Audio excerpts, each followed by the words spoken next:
Hey there, I'm Lee Ullman here with some big news from the National Young Farmers Coalition. We're partnering with Heritage Radio Network on a special season of The Farm Report. It's all about what's happening with the Farm Bill and how it impacts farmers and eaters. I am growing diversified vegetables on land that's been in our family for 150 years. And so with the pandemic, gentrification, property values going up, we had to sell the land and we lost it. Join us as we uncover the untold stories behind this massive piece of legislation that shapes how we grow our food, what we eat, and so much more. The problems we have had, those are things that come from earlier Farm Bill and USDA policy, right? Like Earl Butz, get big or get out. You know, it's my responsibility to know not only what I'm eating, but then like how that all came to be. And realize like, wow, like this piece of legislation, all this money, like it's technically something that I support as a taxpayer. While Congress debates the next Farm Bill, this is not just an invitation to listen. It's a call to action. Be part of the conversation. Subscribe to the Farm Report on Heritage Radio Network, wherever you listen to podcasts. This episode is brought to you by Roberta's, home of Heritage Radio Network for 10 years. Learn more about Roberta's at robertaspizza.com. This week on Meat and Three, we're delighting in the creepy, the spooky, the skin-crawling aspects of food history and culture. Give yourself over to man's more hedonistic tendencies, and you wouldn't be making it to the great beyond. The Sin Eater's job was to ensure that you did. In modern horror, audiences have been captivated by the isolation, mystery, and terror of rural life. And so one of these preparations is actually taking oak bark, stuffing it into a cow skull, and burying that cow skull in a creek for a year. I would argue that their evil went hand in hand with their marketing strategy. I'm not saying they had an excuse, but in order to make bananas work, they were deluded. They had to do these terrible things. Listen to Meat and Three, HRN's weekly food news roundup, wherever you listen to podcasts. Hello and welcome to Snacky Tunes. I am one of your hosts, Darren Bresnitz. This week, we are so excited to be sitting down with Chef Sean Brock at the ArcLight Cinemas Hollywood during the West Coast leg of his cookbook tour for his new book, South, Essential Recipes and New Explorations. It is an inspiring and informative chat about the ingredients, traditions, and techniques and some of his favorite stories behind the Southern food he loves. There's also an incredible story about Bill Murray helping him plate a dish. Then we dig into the archives with Michael Davies, who is a Grammy-nominated roots musician. Talks about being an advocate for Brooklyn's bluegrass scene, and he gives us some tracks from his 2-album set, Orchids and Violence. So sit back, relax, and enjoy Snacky Tunes on heritageradionetwork.org. We talk about food. About music with musical dudes. Finger on the pulse, snacky tunes.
Hello and welcome to Snacky Tunes. I am one half your host, Darren Bresnitz. We are in the green room at the ArcLight Theater in Hollywood, and we are with Sean Brock, legendary chef of the South, who wrote a book about the South and its food. Welcome to Snacky Tunes. Thank you. It's so weird to be in Hollywood. Hollywood. That is a long way from Appalachia. Yeah, I mean, but that's, if I haven't heard that story from the mountains of Appalachia to Hollywood 1,000 times. Like Jesco White. Yeah. So this is your second book, and your first book, Heritage, received a ton of critical acclaim. It was a big success. So when you set out to write the second book, after the first one's done so well, is there freedom? Is there pressure? How did you approach it? Well, the first book was kind of a roadmap for the future. Looking back and figuring out what used to be grown and eaten and cooked. And now this book is the product of that work of bringing all those things back. And it's asking the question, like, what can we do with these ingredients now? What's the future of these ingredients? That makes writing a book very easy. Plus, this one it has a lot of recipes in it that are recipes that I've been working on for over 15 years. So it's fun to share those with people. I mean, this is a very personal journey for you, and there's a lot of people who, from family members to mentors and things like that, who help guide you have a better understanding of Southern food. And so how do you see this book as a guide for people who may have their own preconceived notions or think of Southern food in a specific way, other than what we maybe know, that it is healthier than people think it is, or that you do use fresh ingredients? What's a different perception you want people to walk away with after this book?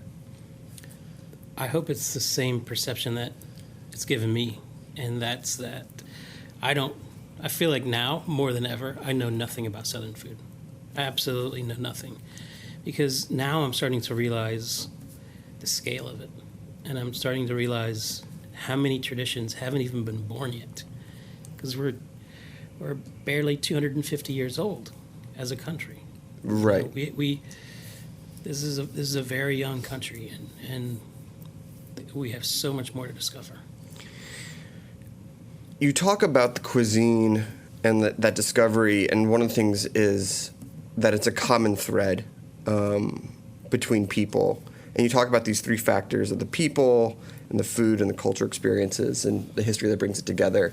And what do you notice it as a young cuisine compared to maybe like French and Italian cuisines as a common thread for our culture of where it's been and where it's going? So if you go to the book on page 11, there's a map of continental Europe, Western Europe, and then there's a map of the South, kind of pulled away from the United States. It's kind of interesting to look at it as its own country for a moment beside that area of Western Europe. And the moment I started seeing it that way, it just helped me realize that it's not this monolithic cuisine. It's so many different cuisines throughout these little tiny micro-regions. And those micro-regions are unique because of the formula that makes up cuisine, the 3 Ps: people, places, products. Mm-hmm. And that also shows that the future's going to be so different. I mean, Southern food in 10 years is going to be completely different. And I think the flavor of a place is dependent upon those things. And if you look at the demographics and racial compositions of each city in 10 years, that's the flavor of that place, and that's gonna evolve constantly. The products and the places can sometimes be fixed of just what the region allows to grow, but the people change and their roles in it. How do you see the people and how they've shaped history and your role in that and its influence on Southern cuisine? Well, those people bring a couple of important things. They bring the ingredients along with them, because the ingredients that you're born into, like the ingredients that I was born into, the earliest foods that you eat, you form these narrow pathways that are your first flavor memories. And then those are the deepest ones because they're connected to your family and they're nostalgic. And so we then kind of crave those things no matter where we go. And so every culture has that. And it's the same with music. It's the same with art. Every culture has those things that they crave that are tucked away in their subconscious. And they're just, it's part of your DNA. And those flavors, and I'm specifically speaking about flavors, those flavors, when they are mashed up with the flavors that are there, with the ingredients that were there already, the native ingredients, but also the ingredients that you bring with you so that you can grow your food, those things, once they end up on the plate, that's the food of that place. And a great example of that would be where I'm from in Appalachia, in the coal fields of Virginia. And there, the major influences are Native American, Cherokee, German, and Scots-Irish. Mostly German than Scots-Irish. And so you see sour corn appearing on the table, a sauerkraut of corn. And when I grew up, I thought everybody ate that. To me, it was our food. It was the food. And even as I got older, to me, it was the food of my region. But it's a German tradition of fermenting and making sauerkraut with Native American ingredients. And then that only exists there. I don't think you're going to find sour corn in Germany. No. I mean, the regionality also plays through your book in some of the different grids and the ways that you talk about the hams and the shrimp and grits. How did you narrow it down even to the recipes that you have in there when you could have done probably a whole book on shrimp and grits and just ham itself?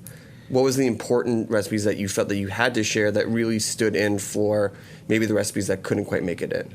That's something that I had to ask for a lot of help with because there was this book could have been 3 times the size easily. Oh, easily. Yeah. And going through and starting to cut things is really tough. And so that involves a large team because it takes many perspectives and many ideas and many opinions on what's important. So it's just like writing a song. It's just like creating a dish. You have to edit it down to its simplest form so that it can be more easily understood. A lot of respect is paid throughout this book to both the traditions and both the ingredients that are grown. And you do a lot with focusing on seasonal and local food, but it's not just about a talking point. It really is about people looking inward and reconsidering how they get their food, where their food comes from. Sometimes that can be considered a luxury, that people can't go to the farmer's market or even a matter of affording it. What would you advise to people who want to practice some of what you preach in the book, but maybe can't go to some of the extremes of going to their farmer or buying boutique lettuce or turnips and things like that? God, I hope they don't do any of those things, honestly. I hope they grow it themselves like we did, or find neighbors that grow things. I mean, in my neighborhood in East Nashville, there's a guy who grows food in his backyard, and then he just writes on a huge cardboard sign whatever it is he wants to sell that day, and that's what you stop and get. And that's how, if we start with the smaller units of community, that's just how I grew up, and I think that's where it can start. And the idea of growing your own food obviously can only exist when you have dirt to put it in. But my advice is, if you can't do that, my advice is to spend your money wisely. Consider each dollar a vote, because every dollar you spend is supporting that farmer in a way that will allow him to then grow on a larger scale, which allows for the price to drop. And also, I think just buy the best that you can afford. It really is about building this community and creating this new ecosystem, both as, you buy the green beans from someone who grows it, then you pickle them, you give that to someone else, they maybe use them in their restaurant. Why or how has Southern food really come to represent the building of community and community ties? Well, most of the traditions that I enjoy the most are the ones that I recall as a kid being these enormous communal activities, such as sorghum potlucks, or the time of year where you make the apple butter. In lots of places there's a hog slaughtering time of year, and the existence of a community cannery. And these things allow us to stay in touch. They allow us to use food as the common thread, which is what I think its greatest ability is. There's also this dedication to time, both to enjoy yourself in cooking and the way things that people make stuff. And I loved that part where John Egerton talks to you about the biscuits and about roll the cold dough 500 times for family and 1,000 for the president. Which I thought was a really funny quote, but also spoke to the time it takes to really do something right and to really put the effort into it, but also to slow down and to think about what you're cooking, what you're buying, how you're serving it to people, and how that transfers into this tradition. We move so quickly these days.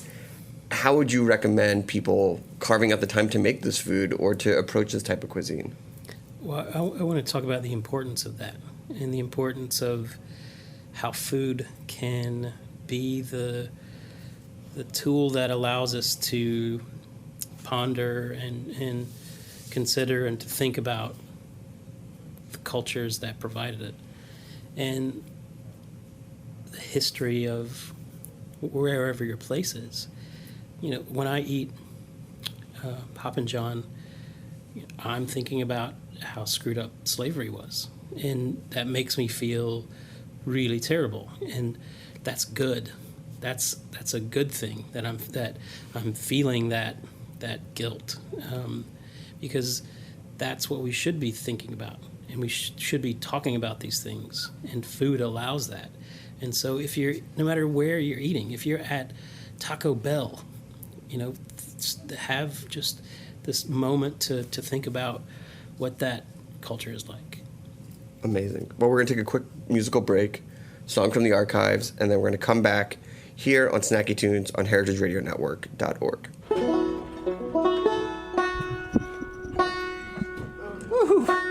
We're precarious.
This episode is brought to you by Roberta's, home of Heritage Radio Network for 10 years. Roberta's was founded in Bushwick in 2008 and has become one of the most iconic restaurants in the country. HRN made its home inside of Roberta's in 2009, and together they have become part of the DIY fabric of the neighborhood. Roberta's, the pizza restaurant, is open for lunch and dinner 7 days a week and serves much more than just the famous wood-fired pizzas. Their team dreams up new salads, pastas, and sandwiches on the regular. Roberta's Tiki Bar is alive and well in the back garden, serving up frozen drinks in the summer and hot toddies in the winter. Stop by the bakery and takeout spot next door for fresh breads, sticky buns, and pizzas to go. And of course, there's the 2 Michelin-starred Blanca tucked away in the garden for truly daring diners. But Roberta's also extends beyond Bushwick, with multiple locations in New York City and now in Los Angeles. You can also find their frozen pies in grocery stores around the country. The spirit of Roberta's, like Heritage Radio Network, is everywhere. Here's to many more years of pizza-powered radio.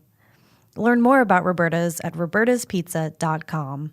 Hello and welcome back to Snacky Tunes. We are with Sean Brock talking about his new book.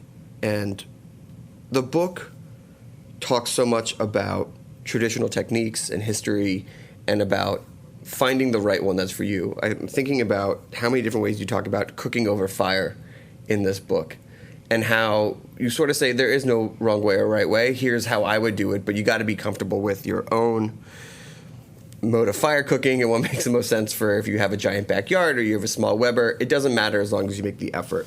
How do you want to inspire people to get out of their comfort zones when it comes to these types of cookings and this approach to making food? The only way you're going to get better is to make mistakes. And mistakes are such a gift, because that's where a lot of my greatest discoveries have come from. And also, I think one of the great lessons that I've learned over the past few years is the power of courage, and just to be able to encourage someone or to find courage within yourself. We're so capable of so much more than we lead ourselves to believe. And if you can start thinking that way towards food, hopefully you can look at the rest of life that way. I know you talk about the bologna in the book as something that is going to take a bunch of times to make, and you're going to make some mistakes at the beginning. Were there any other recipes that are in the book where if you read it, you go, I can never do this, and you felt the same way at the beginning, and now you read it and you go, like, I too was in your shoes at one point? So, in all honesty, I can't imagine myself making bologna at home after, it's one of those things, but I've made it so many times, hundreds and hundreds of times. Is it just the idea of mounting Mount Bologna, of just like starting at the bottom, being like, I don't know if I can climb you again? I don't know. It's like, but the important thing to remember, just like how to make your own butter and how to make your own vinegars, is the learning that happens as you're going along. And making your own butter sounds difficult. I mean, the making the butter part is one of the longest recipes in the book, and and the first thing they start with is sourcing milk from the right cow. Yeah, exactly. So you gotta have a milk guy first. Yeah, you gotta have a milk dude. But I mean, it's you started off with all these as just being an idea and just being like, can we do this? How do we take it and we do it one way and then we refine it and we refine it? And that's, I think, what's fun about this book is this is a collection of all those things that I've spent hours and hours and years and years and years trying to obsessively master. Even if it's as simple as a fried green tomato, I've been trying to master that since I was a teenager. And now that recipe's in this book, and that will save you so much time and so much misery. I did it here. Like, you can try it your own way, but trust me on this one. One of my favorite recipes you have is the sack sausage, which you could also put in a sock as well. Depends on how much money you got. Yeah, but I love that, because going back to the butter, you talk about buying a specific butter muslin that you're only, cheesecloth that you're only going to ever use for that type of thing. But it goes, yeah, or you could just go go to the 99-cent store and get a sock, but it's really just about getting out there and trying. Yeah, it's about doing it and thinking about the people who did it before you and like how important it is to carry on traditions of doing things by hand, like making things with your hands. That's what it's all about. Speaking of tradition, the history and the credit, I know we talked on it a little bit, but it does play a lot in this book. Like anytime someone taught you something or you learned under someone, you give them a shout out. You know, like the grilled asparagus that Brian Baxter taught you, or something that your grandmother taught you. Like you never just say, "I'm now the master of this." Why is it important to not just say you didn't invent it, but to give credit where credit's due with this type of book and this type of cuisine? I think it shows humility and vulnerability, and that I hope encourages other people to seek these kinds of techniques and recipes from other people, and realize that the one of the best things you can do is listen, and one of the best things you can do is try and understand what other people are getting excited about, what other people are good at, and that's how I've spent my entire career. The book is big. There are so many recipes, and in reading it, when I thought I got to one section, I was like, oh, how many recipes can we fit into this? There's ones where there's not even photos, just recipe. But everyone gets the same respect. Like, I feel that every recipe could be your favorite, but you do talk about the shrimp and oyster purlieu, which I'd never heard of before. And you say it's 100% your kind of dish. So if you love this cuisine, you love all these dishes, how does something like this rise to the top of being your favorite dish? What does it mean to you? Mm-hmm. And why does a dish out of a cuisine that you have built your life around become your favorite? I noticed this when I listen to certain songs. Mm-hmm. Sometimes it just hits you square in the chest, and like your eyes start watering. It just that is like one of the most incredible things. And when a dish does that to me, I pay attention, and that makes me want to share it with other people. You talk about these recipes as stuff that you served in your restaurant, and some of them are for home. How do you draw the distinction of this, what some people could say rustic, but some people could say refined? Like, where do you say this is something that's restaurant worthy and this is something that you serve in the backyard on a Saturday night?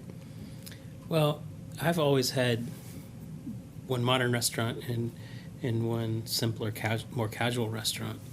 And I honestly believe there's room for both. And, diversity is what it's all about. And there's 7 days in a week, so you got plenty of time to play. I think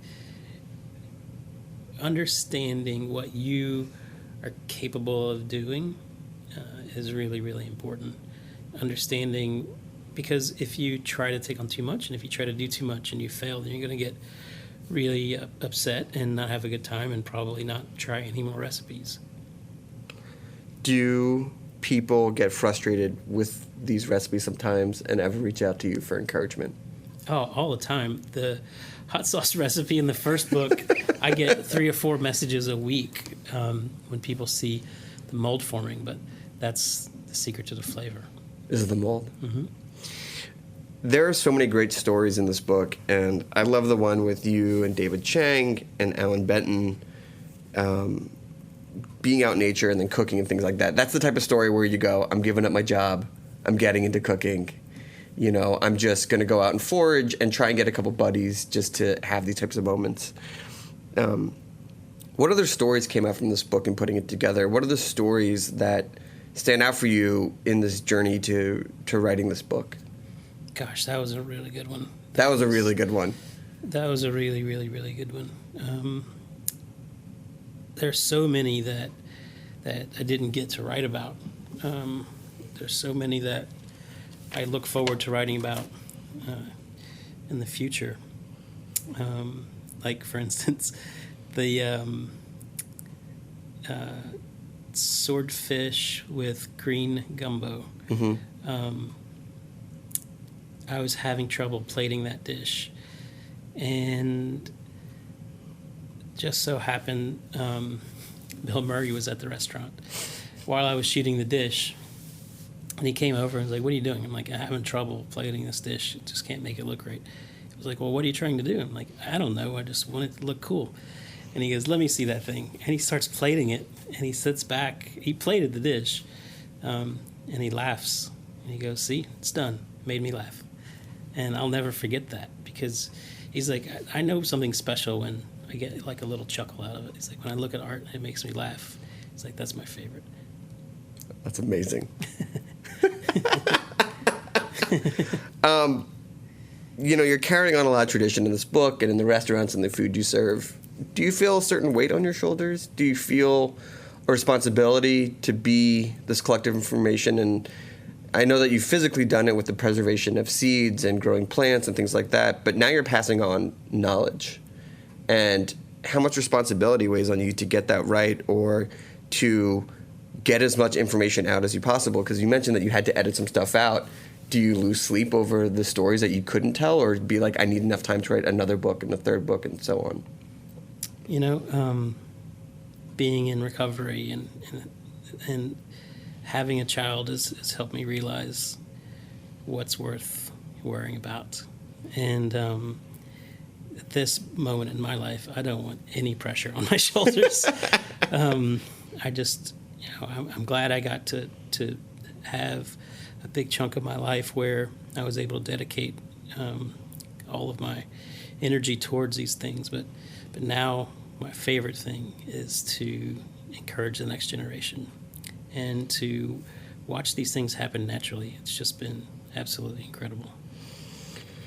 With all the research and everything and going through all this, what do you, at the end of the day, consider to be the most important or your favorite staple of Southern cooking, and why? What tells the story the best? Well, that's a tough one because it depends on where you are. But I do think that cornbread is the one that you'll see on the most tables throughout the microregions of the South. And that cornbread, wherever you're at, think about the color, the texture, the flavor. Does it have sugar? Does it have flour? Does it have a crispy crust? Is it more cake-like?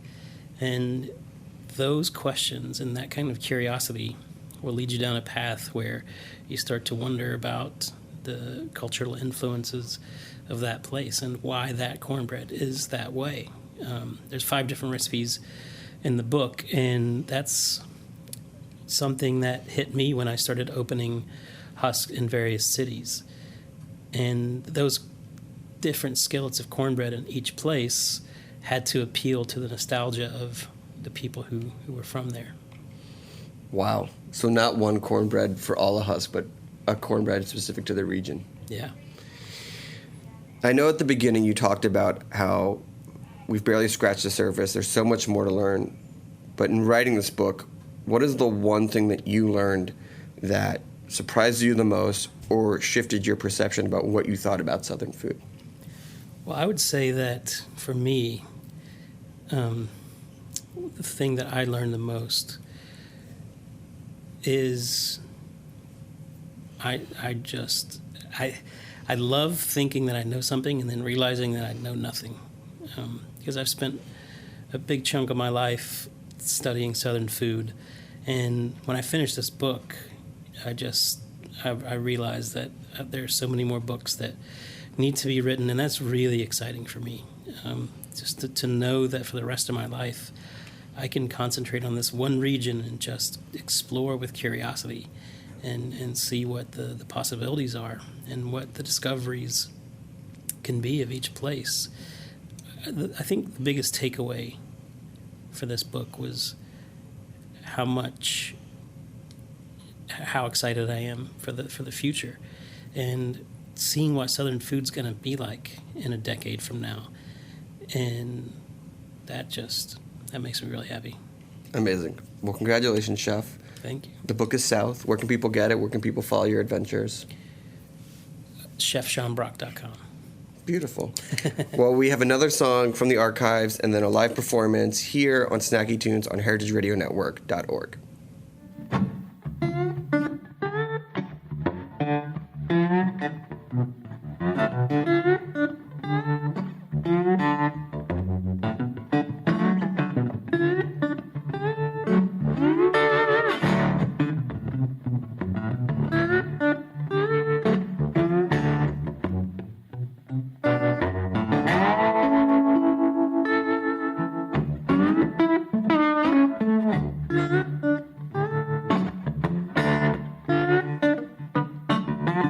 I believe you were sent by angels. I'm at peace, baby, when you're close. Heaven knows you are my sunshine, my Jolie. I need you to know, girl, I love you so.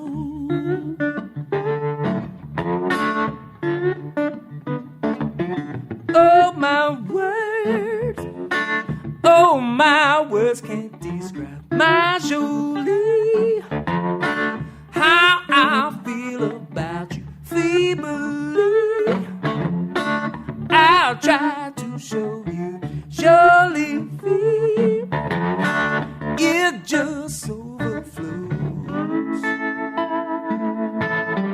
Girl, I love you so.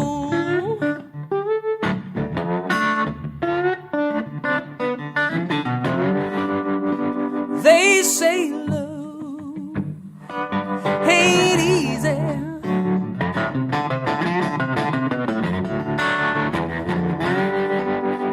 It comes and goes like a tidal flow. Oh, my Jolie, you swept me in your undertow. Girl, I never let you go.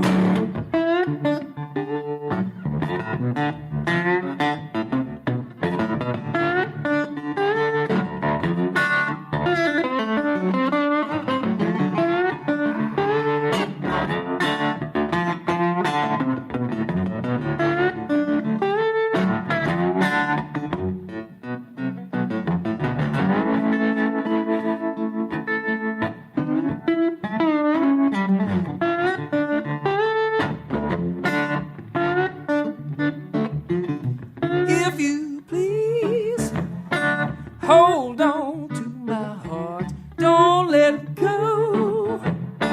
I'll never let you fall. Eternity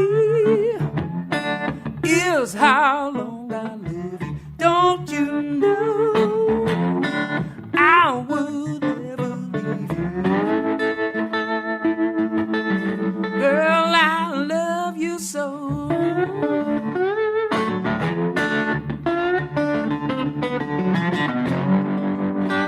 They say love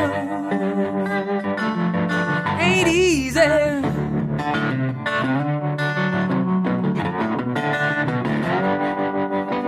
comes and goes like a tidal flow.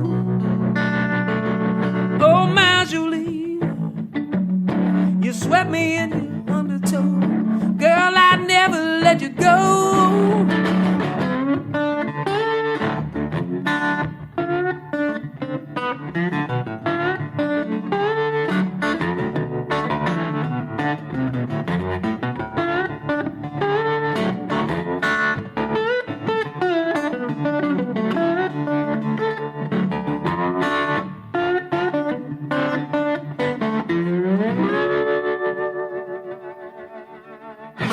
Join Heritage Radio Network on Monday, November 11th for a raucous feast to toast a decade of food radio.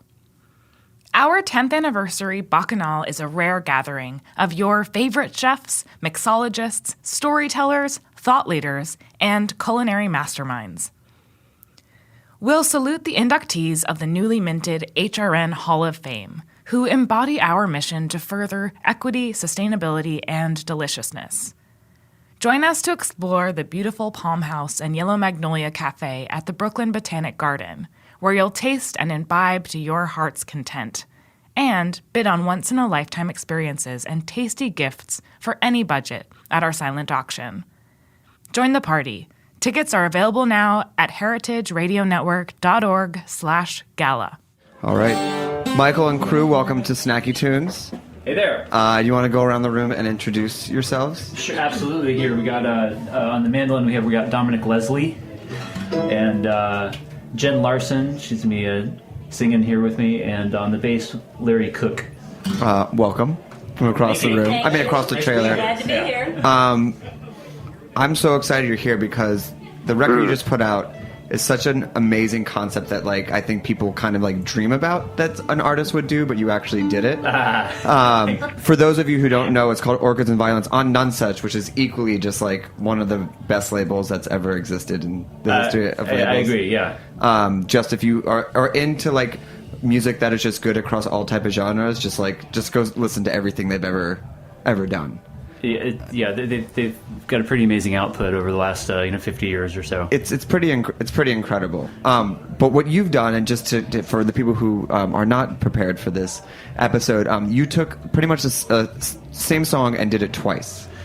Yeah, it's the same 12 songs. It started with 12 mostly traditional songs, or like old time and bluegrass and old murder ballads and whatnot. And I did the same track list on 2 discs. So the first disc is like straight ahead bluegrass, which is pretty much what we're going to be playing today. And the second disc, I did the same songs in the same order, but it's kind of an experimental electric album. So reinterpreted them kind of from the ground up in some cases. And I'm sure that you'll probably get this question asked to you through all the interviews, but like, where did this come from, and why did you feel the desire to do this?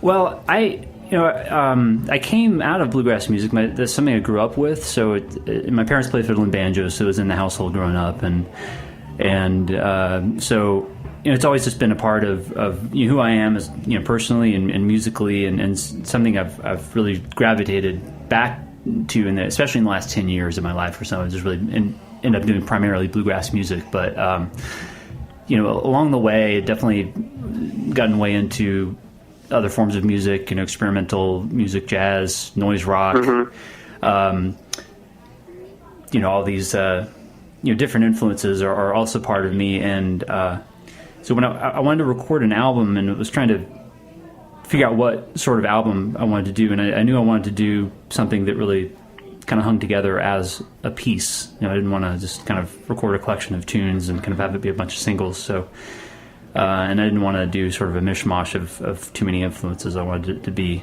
kind of about one thing. But then I couldn't really figure out what, whether to kind of do the traditional bluegrass thing, which has really been a big part of what I've done in the last 10 years, or express some of these kind of more experimental ideas. And so this was a solution. This double album concept was kind of... Someone called a solution.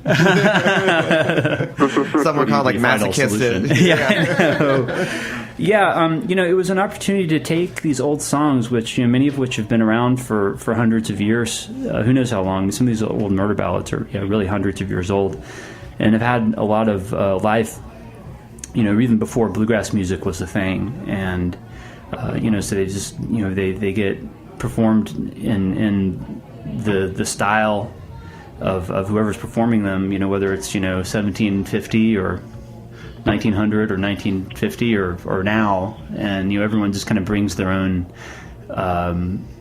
experience to it. So it was just kind of taking part of the process of people have for years, hundreds of years, continually reworked these songs. So just getting to explore them in very much in the bluegrass tradition, which again I love and primarily work in, with a band of musicians that I just really wanted to get together in a room, but then also take those same songs. Do you find that every time you explore a song or re-explore it, it extends its life and gives it a new lease on it? Well, I believe that's what these songs are meant for. These songs have been around for hundreds of years. They're enduring because they have a way of they are sort of a template or a container for the experience and the emotions of whoever's singing them. And so everyone who sings these songs, it's a folk tradition, and so everyone sort of brings their own perspective to it. And these are two musical perspectives that I was able to present on this recording. The bluegrass and this sort of more experimental side, which also gave me an opportunity to kind of explore the contrasts and versions, and kind of a good puzzle for me to solve. Which I think we definitely want to address, but because you said it twice, murder ballads. What makes a good murder ballad for the uninitiated? Oh man, well, there's so many murder ballads to choose from, and is that like a canon? I mean, is that a canon? Yeah, of music? It's a genre. Yeah, absolutely. There's a bunch of great ones. I recorded Pretty Polly on these albums. The Knoxville Girl, Omi Wise. Banks of the Ohio. It goes on and on. There are so many of them that are done to this day, and they're all so brutal. And I think that's what makes like a really good like a Torch song, like you hear a good Torch and you're like, damn, that's really good. They really love that person. Like, what makes like a good murder ballad? Well, it's got to be gruesome and brutal. I mean, I think people sort of need that artistic engagement with death, with violence, with brutality. We have that in horror movies and action movies, and I think it's important for people to kind of get to engage in that in a song, rather than in real life experience. Okay, I just got threatened on the radio. You all heard this. That's why we have these songs. So they've songs that just express all aspects of human experience, and so in singing these songs and hearing these songs, you feel this kind of pathos for the victim, and you want the perpetrator to be brought to justice. And one of my favorite ones, Knoxville Girl, which was most famously recorded by the Louvin Brothers. I mean, part of is that they record that song in such a kind of upbeat manner. They're like, I met a little girl in Knoxville. It's very almost kind of like upbeat and happy sounding, like they're at a party or something, but it's this gruesome murder, and that sort of makes it all the more twisted. Right. That it's, there's a great recording of Nick Cave singing Knoxville Girl, which is totally the other way. Oh, he seems way into it. Yeah. But it's what you want. He's like, wish I was there. Can we hear? What are you going to play for us first? Sure. Well, this is not a murder ballad. No. At all. Okay. No. Actually, this is after all this talk about old songs, we're actually going to lead off with a song that I recorded. This is the one song on the record that's not an old traditional number. It's actually by a Seattle band called Mother Love Bone, a proto grunge band who I really love. Yeah, they're wonderful. Yeah, they're awesome. Yeah, and they broke up. Some of their members went on to form Pearl Jam and other bands. But I thought this would make a good bluegrass song. Okay. It's called Stargazer. Wonderful. Okay. Let's do it. No murders. No murders. 1, 2, 1, 2, 3, 4.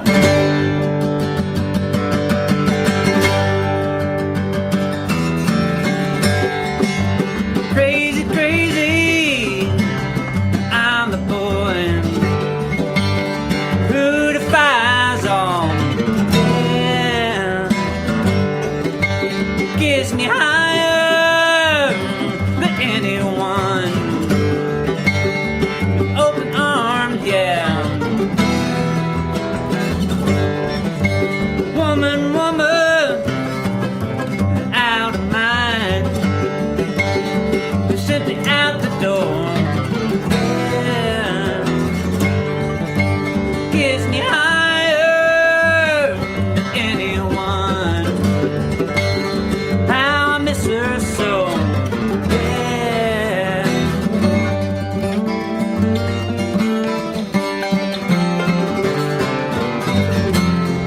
Stargazer, you call the shine. I'll take on. Stargazer, won't you kick with me? Stargazer, you call the shine. I'll take on. Stargazer, won't you kick with me?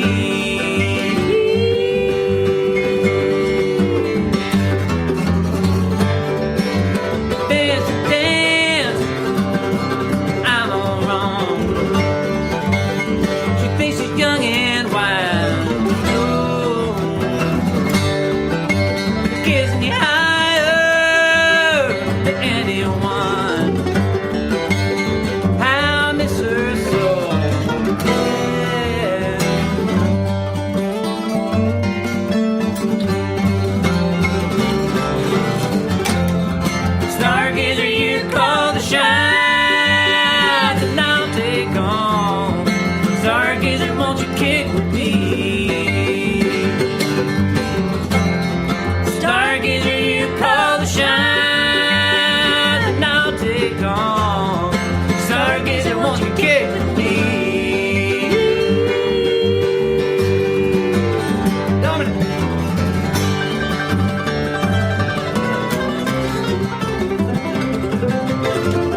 So what? When you were writing this, like, what came first, the bluegrass song or the rock version? Well, I mean, this. I'm sorry. When I was arranging it. Yeah. Well, I mean, more than that, like when you were putting the two kind of like records together, did you do all the bluegrass versions first, or did you do a bluegrass one and then you did the rock version of that? Or like, how did that come to be? Well, the electric versions kind of started out maybe about 8 years ago. I had kind of come up with a batch of arrangements. I was at the time playing drums, and guitar and singing at the same time, so sitting down, and my wife was playing bass. So we had kind of arranged, maybe about 6 or 7 old bluegrass songs for that format, and that was sort of the seed of the electric record. And I knew what direction I wanted to take that in for the recording to some degree. And then, I picked the songs that were going to go on each album, and since we recorded the bluegrass record first, so those got finished and arranged first, and then, of course, once that was set and I knew what that was going to sound like, then this idea continued to evolve as far as how to arrange the electric stuff, because it was sort of a puzzle and a project of kind of getting each album to flow differently and really have its own identity that would stand alone, without needing the other album. But making sure each song was different, and if you did listen to them side by side, there would be some interesting contrast there. Awesome. Can you talk a little bit about the difference in the recording process for the two albums, and your approach to each one? Sure. Yeah. The recording process was really different for the bluegrass record. We did it all live in a big room over 3 days. Recorded tape in the Old First Church in Brooklyn. They have an upper hall there, which is amazing sounding for acoustic music, and so we just did it with 4 microphones. 4 tracks, and just got everyone there playing together, bleeding into the other mics, and just kind of recording the sound of the room. So the concept was, it was kind of a recorded event. We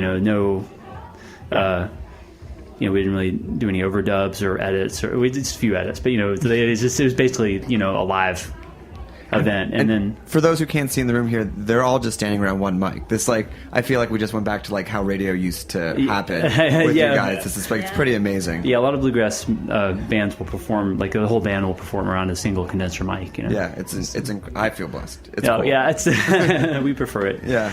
Anyways, but the electric record was done over about 3 months. I did most of it in my home studio, and some of it in other rooms, and I played most of the instruments myself. I had my wife Jessie Carter played bass on it, and we had a cameo in one song by Tony Trischka on the banjo. But everything else I just tracked myself, so it was not at all done live. It was a layered studio creation, and that was kind of part of the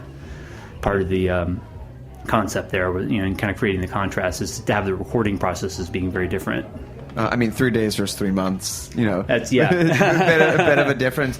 And for people who are listening to them side by side, you don't need to give away all the secrets, but is there anything or any particular pairing of tracks that you would point out that you were happy or surprised by how they sounded side by side?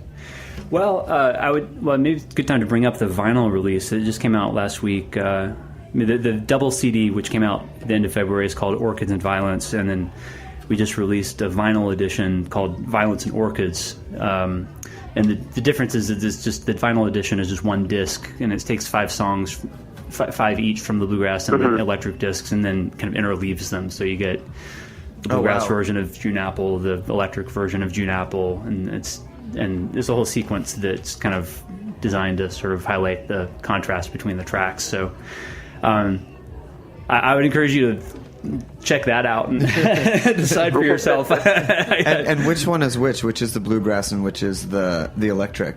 Is it orchids? Which one's orchids? Which one's violence? I won't commit. The whole thing is just called Orchids and Violence. Okay. You can think of that what you will. Maybe while we're doing a murder ballad, I'll get you to tell me. Yeah. Do you want to play another one for us? Sure. I'm going to do a song while Larry on bass. We're going to give you a little break. You can go have some whiskey and pizza.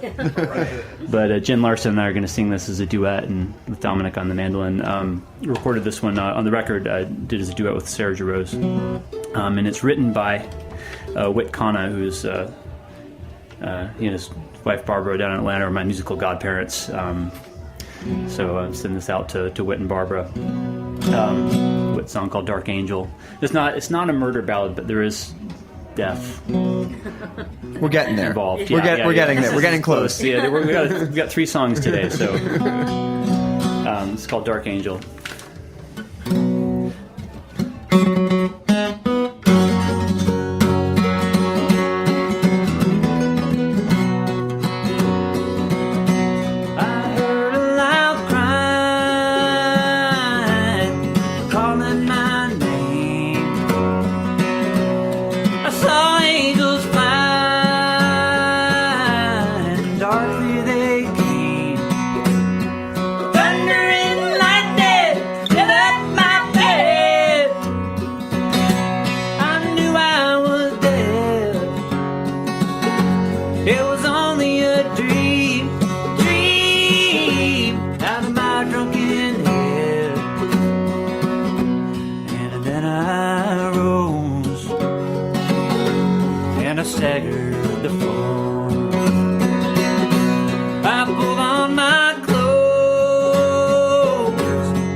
So, records out, vinyl's out. Yes. You had some release shows.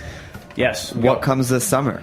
Well, actually, there's one more release show. We're having a vinyl release show this Thursday in Brooklyn at Littlefield, which is in Gowanus on DeGrasse Street. And so that's going to feature both the electric band and the bluegrass band. I was going to ask, like, how does the live... Obviously, we get the bluegrass, but how do the live shows work? And how does like the set list work too? well, yeah, for the CD release shows we did in New York back in March, it was the same as what we're doing this Thursday, which is have the bluegrass band play in the first set and the electric band play in the second set.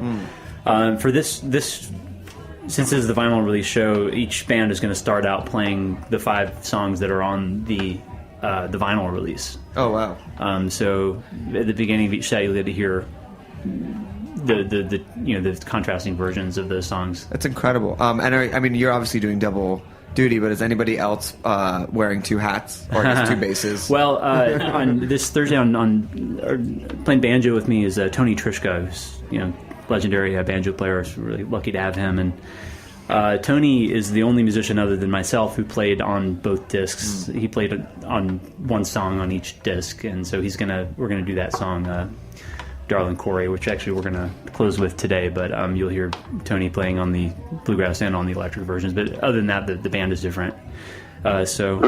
And then, are you able to take both out on the road, or do you have to pick one side? No, it's not really road material there to travel with two bands. I'm playing with the Bluegrass Band. We're doing Rocky Grass Festival out in Colorado. Oh, great. Bluegrass Festival, and I'm doing a trio tour in June 9th, 10th, and 11th with Noam Pickilney on banjo and Brittany Haas on fiddle, who both played on the record. So that'll be the bluegrass side. So we're playing World Cafe in Philadelphia, Cafe 939 in Boston, and the Parlor Room in Northampton, Mass. So yeah, that's going on the road. And the electric band, which is now called Wax Lion, we're doing mostly New York shows. And that's with Jesse Carter on bass and Kid Millions on drums, who plays stuff. Yeah, Oneida, and with Laurie Anderson and many other musicians. He's incredible, and so it's been a total joy working with him. If I had known him, I would have gotten him to play on the record. I actually played drums myself on the record, and then started working with Kid Millions on for the release shows, and that it's hopefully going to kind of be an ongoing project under the name Wax Lion. Well, before we have one more song, kind of final question is, from really diving in and approaching these songs in like two very different ways, did it give you like any deeper appreciation either for the way the songs are constructed or the subject of the songs themselves? Well, these songs are very malleable, and to me, it's a way of honoring the songs. To show that they work in different ways.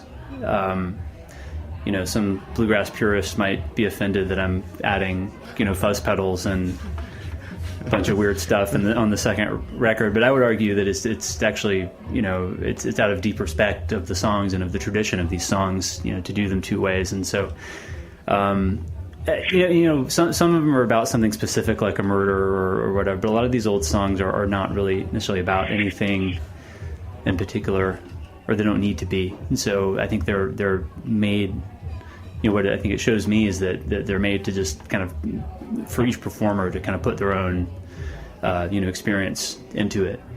And I think that's why they're around for hundreds of years, and, some of them will probably still be around 100 years from now. People will be doing all sorts of different weird things with them, I hope. Yeah. Well, thanks for coming. Thank you. For all of us. Where can people find you, get the record, sign up for tour dates, all the good stuff? Yep. Well, you can get all that information at my website, michaeldaves.com. Daves. You can get the vinyl and the CD through Nonesuch Records website, and Amazon, iTunes, all that stuff. Can't get the vinyl from iTunes. That's I think what we like about vinyl. Yeah, that's the one. Yeah, but the one trick. Well, we want to thank you for coming by. Thank you to Tracy and Josh from Kings County Imperial. Please come to the barbecue on Tuesday. Shout out to Mom, Dad, Ornella, and the whole new Meatball Ace family, and Bresnitz. Shout out to Meatball. Shout out to Ahana. Shout out to the West Coast. Okay. Hello, West Coast. Yeah, I gave up again for Dominic Leslie on the mandolin. Yeah. Jen Larson singing with me, and Larry Cook on bass. Great to get to work with these guys. Yeah, thank you for coming by. What are you going to take us out with? Darling Corey. Okay. Yeah. Have a good rest of the week. Yeah, you too. Thank you.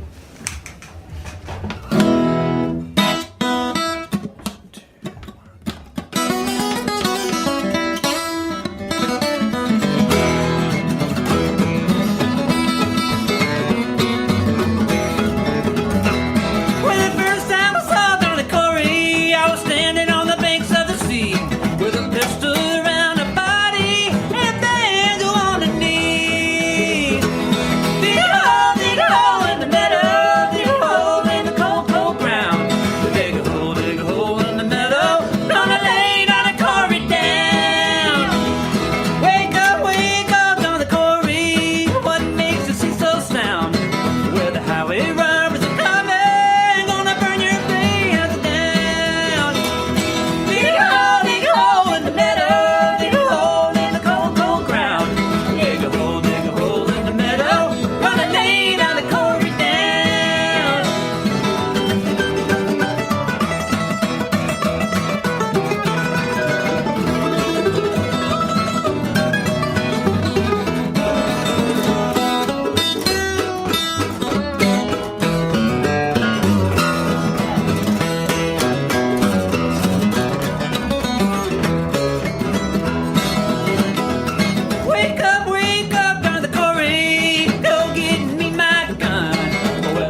trouble.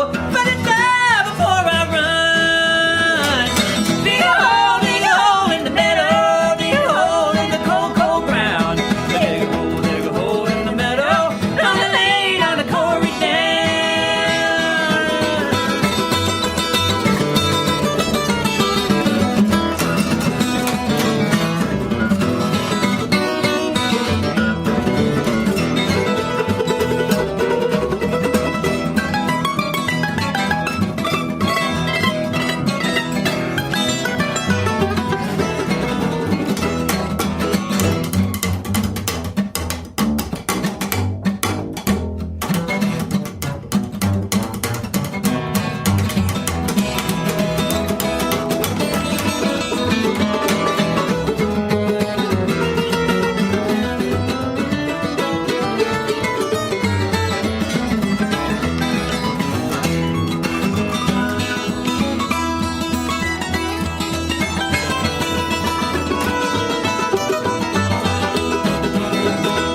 Can't you hear the bluebird singing? Can't you hear the mournful sound?